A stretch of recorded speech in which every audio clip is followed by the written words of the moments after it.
Assalamualaikum, masak guys. Hari ni aku nak buat ayam percik Kelantan.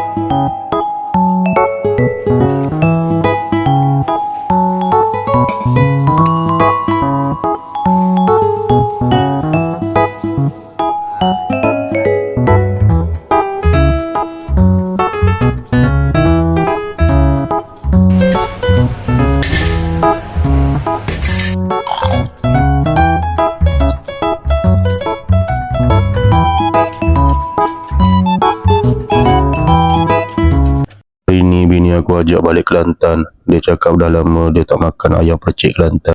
Setakat nak makan ayam percik tak payahlah sampai nak balik Kelantan. Raya nanti kita baliklah. Hari ni biar abang yang masakkan ayam percik.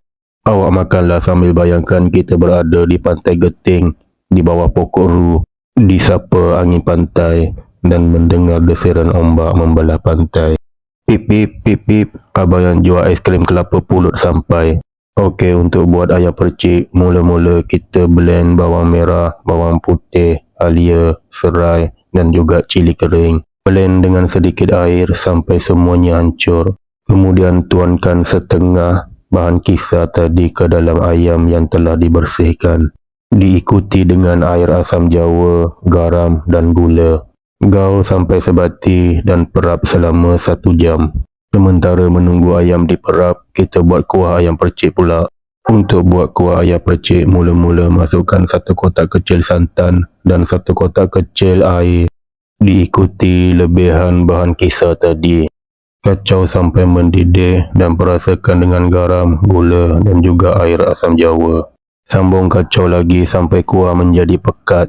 Dah pekat, boleh tutupkan api, maka siaplah kuah ayam percik kita. Langkah seterusnya, bakar ayam yang telah diperap tadi. Bakar sekadar setengah masak sahaja.